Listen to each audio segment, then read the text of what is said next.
بسم اللہ الرحمن الرحیم۔ السلام علیکم۔ شوال کا پہلا دن عید الفطر ہے۔ نبی کریم نے اس دن کی فضیلت کے بارے میں فرمایا، جب شوال کا پہلا دن ہوتا ہے، آسمانی منادی ندا دیتا ہے، اے مومنو اپنے تحفوں کی طرف دوڑ پڑو۔ امیر المؤمنین علی ابن ابی طالب نے عید الفطر کے ایک خطبے میں ارشاد فرمایا، اے لوگو، یہ دن وہ ہے جس میں نیک لوگ اپنا انعام حاصل کرتے ہیں اور برے لوگ نا امید اور مایوس ہوتے ہیں،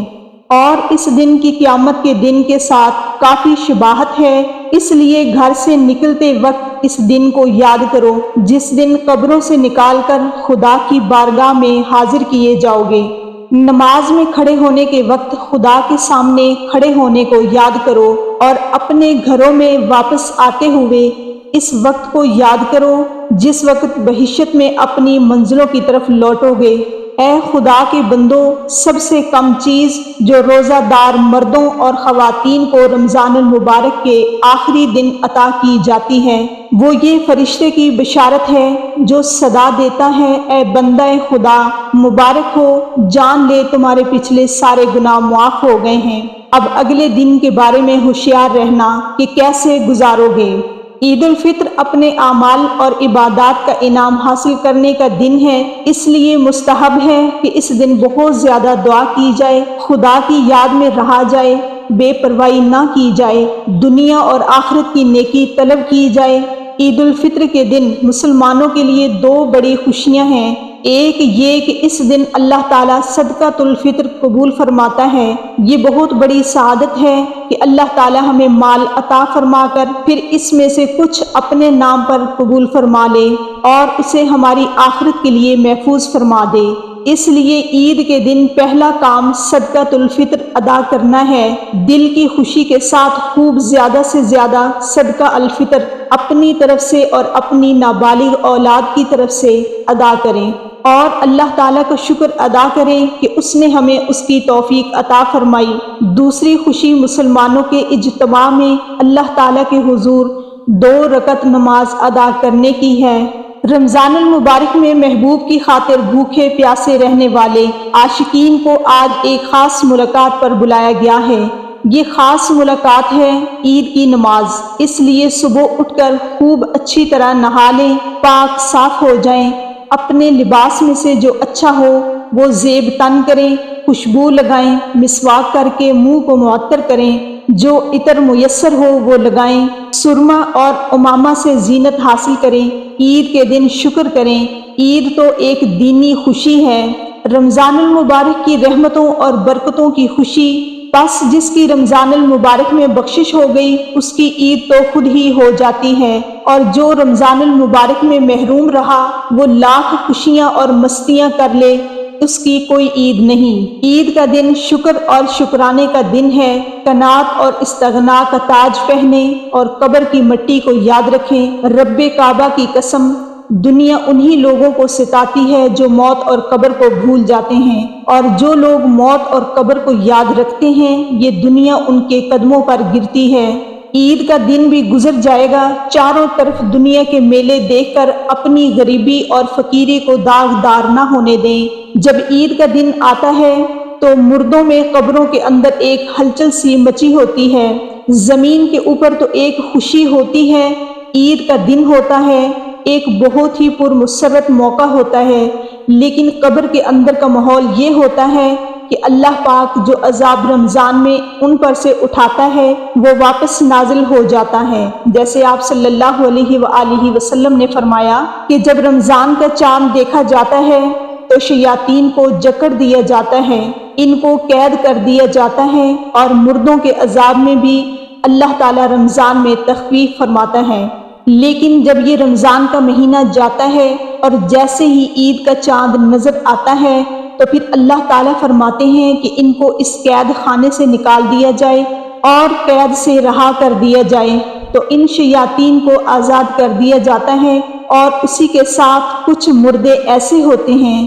جن کے اوپر صرف رمضان بھر کے لیے عذاب میں تخفیف کی گئی تھی اور رمضان ہی میں ان کے اوپر سے عذاب کو ہٹایا گیا تھا، تو جیسے ہی رمضان مکمل ہوتا ہے عید کا چاند دیکھا جاتا ہے تو ان کے اوپر عذاب کو پھر سے نافذ کر دیا جاتا ہے، یعنی کہ ان لوگوں کے عذاب میں جو تخفیف ہوئی ہوتی ہے یہ سب رمضان کی برکت سے ہوتا ہے۔ تو جیسے ہی رمضان ختم ہوتا ہے تو ان کے اوپر عذاب پھر سے نافذ ہو جاتا ہے، اور جو سرکش شیاطین ہوتے ہیں جو قید میں ہوتے ہیں ان کو بھی چھوڑ دیا جاتا ہے۔ تو اللہ تعالیٰ نے اپنے محبوب صلی اللہ علیہ وآلہ وسلم کے ذریعے سے عالم برزخ کی تمام باتیں جو ہم نہیں جانتے تھے وہ ہم کو بتا دیا۔ اسی وجہ سے عید کے موقع پر جب ہم خوشی منا رہے ہوں، جب ہمارے یہاں خوشی کا ایک ماحول ہو، تو اس وقت ہمیں اپنے مردوں کو یاد رکھنا چاہیے اور ہمیں ان کے لیے اصال ثواب بھی کرنا چاہیے،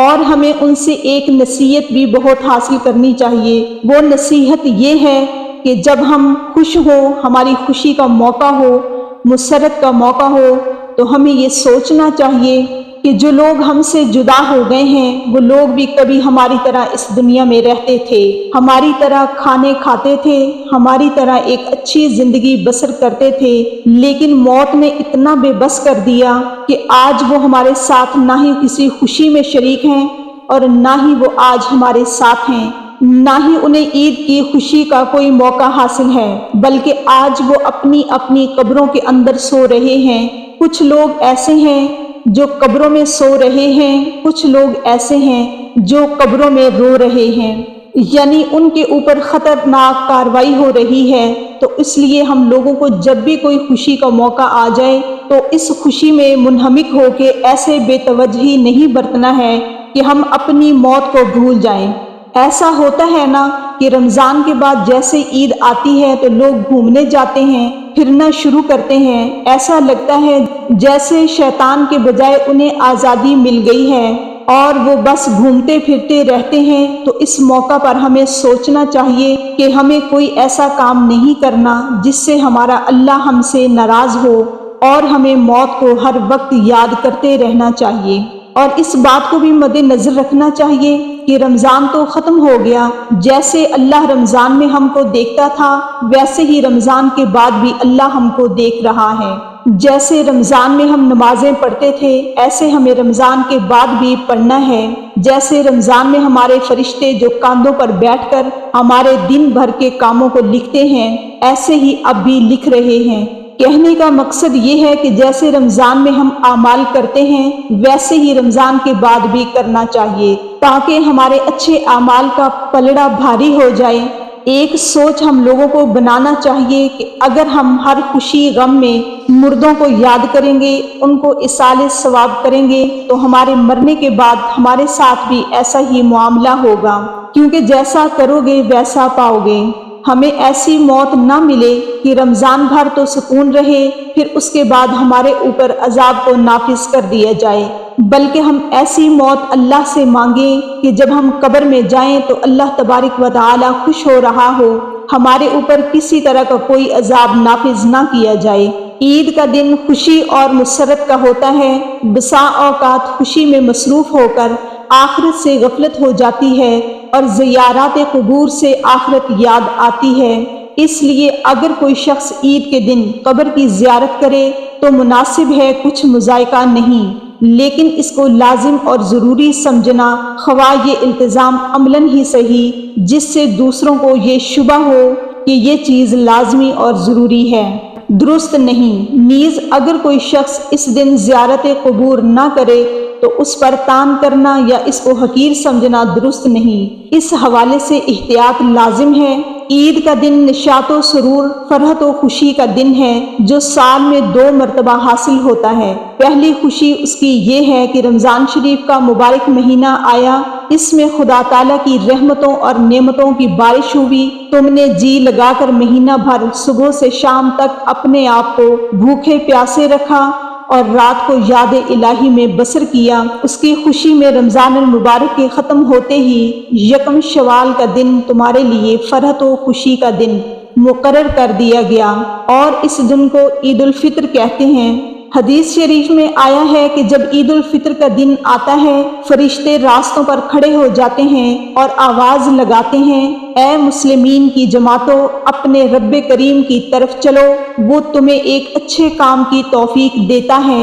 پھر اس پر ثواب عظیم عطا فرماتا ہے۔ تمہیں رمضان المبارک کی راتوں میں نماز پڑھنے کا حکم دیا اور تم نے نماز پڑھی، تمہیں دن میں روزہ رکھنے کا حکم دیا، تم نے روزہ رکھا، تم نے اپنے رب کے حکم کی اطاعت کی، اب اس کا انعام حاصل کرو۔ جب نماز عید ختم ہو جاتی ہے تو فرشتے آواز لگاتے ہیں، خوش ہو جاؤ کہ تمہارے پروردگار عالم نے تمہاری مغفرت فرما دی، اب تم خوشی خوشی اپنے گھروں کو لوٹ جاؤ۔ اسی لیے اس دن کو انعام و اکرام کا دن کہتے ہیں۔ یہاں جب نبی کریم صلی اللہ علیہ وآلہ وسلم مکہ مکرمہ سے ہجرت کر کے مدینہ منورہ پہنچے تو اہل مدینہ سال میں 2 میلے کرتے تھے۔ جب حضور اقدس صلی اللہ علیہ وآلہ وسلم نے دریافت فرمایا یہ کیا ہے، انہوں نے عرض کیا یا رسول اللہ، زمانہ جاہلیت میں ہم ان ایام میں خوشی مناتے تھے۔ حضور اقدس صلی اللہ علیہ وآلہ وسلم نے ارشاد فرمایا خدا تعالیٰ نے ان کے عوض ان سے بہتر دن خوشی منانے کے لیے تمہیں عطا فرمائے، ایک دن عید الفطر اور دوسرا عید الاضحیٰ۔ عید کے دن 2 رکعت نماز واجب ہے، جن لوگوں پر جمعہ کی نماز فرض ہے انہی پر عید کی نماز واجب ہے، اور جو شرطیں جمعہ کی نماز کی ہیں وہی عید کی نماز کی ہیں، مگر عیدین میں نماز کا خطبہ نماز کے بعد پڑھا جاتا ہے اور خطبہ کا پڑھنا اور سننا سنت مؤکدہ ہے۔ عید کی نماز کے لیے اذان اور تکبیر نہیں، بلکہ آفتاب بلند ہونے کے بعد سب مسلمان ایک جگہ جمع ہو، جب سب جمع ہو جائیں تو امام ان کو 2 رکعت نماز پڑھائے اور ہر ایک رکعت میں 3 زائد تکبیریں کہی جائیں۔ ان زائد تکبیروں کا کہنا امام اور مقتدی دونوں پر واجب ہے۔ اس کے بعد امام منبر پر کھڑے ہو کر خطبہ پڑھیں۔ اب بات یہ ہے کہ عید تمام جیتے جاگتے انسانوں کے لیے تو خوشی کا باعث ہے، لیکن مردے یہ کیوں چاہتے ہیں کہ کبھی بھی عید نہ آئے؟ ہم لوگ تو عید کی خوشی منا رہے ہوتے ہیں لیکن مردے عید آنے کا غم مناتے ہیں۔ کچھ مردے ایسے ہیں جو عید کے آنے پر بہت دکھ میں آ جاتے ہیں اور بہت مصیبت ان کے اوپر آنے والی ہوتی ہے، اور اس وجہ سے وہ لوگ بہت زیادہ پریشان ہوتے ہیں۔ جب ہم لوگ ادھر ادھر شاپنگ کر رہے ہوتے ہیں، گھوم رہے ہوتے ہیں، ہم لوگوں کو عید آنے کی خوشی ہوتی ہے کہ عید جلدی آ جائے، لیکن مردوں کو عید آنے کا دکھ ہوتا ہے۔ آپ صلی اللہ علیہ وآلہ وسلم نے ارشاد فرمایا کہ اگر کوئی انسان رمضان کے مہینے میں انتقال کرتا ہے تو اس کے اوپر عذاب نہیں ہوتا اور قبر میں اس سے سوال و جواب نہیں کیے جاتے، چاہے وہ کتنا بھی گناہگار بندہ کیوں نہ ہو۔ رمضان میں انتقال اس کا ہو جائے تو رمضان کے مہینے کی برکت اس کو یہ ملتی ہے کہ رمضان بھر اس سے نہ سوال و جواب ہوتے ہیں اور نہ ہی رمضان بھر اس کے اوپر عذاب نافذ کیا جاتا ہے۔ اور جیسا کہ حدیث پاک کا مفہوم ہے کہ قبر کے اندر مردے کے لیے جہنم کی کھڑکی کو کھول دیا جاتا ہے اور وہ مردہ قبر کے اندر جہنم کی تپش کو محسوس کرتا ہے، تو جو گناہگار مردے ہوتے ہیں وہ اس طرح سے جہنم کے عذاب کو اور گرمی کو قبر کے اندر محسوس کرتے ہیں۔ لیکن جب رمضان کا مہینہ آتا ہے تو آپ صلی اللہ علیہ وآلہ وسلم نے ارشاد فرمایا کہ جب رمضان کا چاند دیکھا جاتا ہے تو جنت کے دروازوں کو کھول دیا جاتا ہے، جہنم کے دروازوں کو بند کر دیا جاتا ہے، قبر سے عذابات کو اٹھا لیا جاتا ہے اور اللہ تبارک و تعالیٰ کی رحمتوں کا نزول ہوتا ہے۔ یہ ساری چیزیں ہوتی ہیں تو جو مردہ ہوتا ہے اس کو بڑی راحت ملتی ہے۔ رمضان کے آنے سے مردہ بڑا خوش ہوتا ہے کہ ہمارے اوپر سے عذاب اٹھا لیا گیا، جو قبر کے اندر ہمارے لیے جہنم کے دروازے کھلے ہوئے تھے وہ دروازے بند کر دیے گئے، تو وہ مردہ بڑی راحت محسوس کرتا ہے۔ اب سوال یہ پیدا ہوتا ہے کہ جن لوگوں کے اوپر سے اللہ تعالیٰ نے رمضان میں عذاب ہٹا لیا تو عید کے بعد ان کے اوپر عذاب نافذ ہوتا ہے یا نہیں؟ کچھ مردے تو ایسے ہوتے ہیں جن کے اوپر عذاب نافذ نہیں ہوتا، لیکن بہت سارے مردے ایسے ہوتے ہیں جن کے اوپر عید کے دن ہی جیسے رمضان کا مہینہ ختم ہوتا ہے فوراً ہی اسی طرح سے عذاب شروع ہو جاتا ہے، جیسے پورا سال وہ لوگ قبر میں سزا اور عذاب بھگت رہے تھے۔ عذاب میں وہ لوگ پھر ملوث ہو جاتے ہیں گرفتار ہو جاتے ہیں۔ بعض علماء فرماتے ہیں کہ جب کوئی انسان رمضان کے مہینے میں انتقال کرتا ہے اور اسے قبر میں سوال و جواب نہیں ہوتے، اور جب ایک مرتبہ اللہ تعالیٰ کسی کے اوپر سے عذاب کو اٹھا لے تو پھر دوبارہ ان پر عذاب نازل نہیں کرتا، بشرط یہ کہ اس کے لیے کوئی ایصال ثواب کر رہا ہو یا مغفرت کی دعا کر رہا ہو۔ ہر مردے کو اس کے اعمال کے مطابق سزا دی جاتی ہے۔ جو نیک لوگ ہوں گے جن کو اللہ تعالیٰ نے کافی کر دیا کہ ان کو 2، 4، 6 مہینے سزا ہو گئی، بس اب ان کے اوپر سے سزا نافذ نہیں ہوگی۔ ہر رمضان کی برکت سے ان پر سے عذاب اٹھا لیا گیا، تو اب اگر اللہ تعالیٰ نے چاہا تو ان پر پھر کبھی عذاب نہیں ہوگا۔ لیکن اگر کوئی بہت زیادہ گناہگار ہے، مثلاً کوئی ایسا بندہ ہے جس کا اسلام سے تعلق ہی نہیں ہے، جو اسلام کو جانتے ہوئے بھی اسلام کو مانتا نہیں تھا، کفر و شرک کا مرتکب ہو، تو اگر اللہ نے چاہا تو اس پر رمضان کے بعد بھی عذاب جاری رہے گا،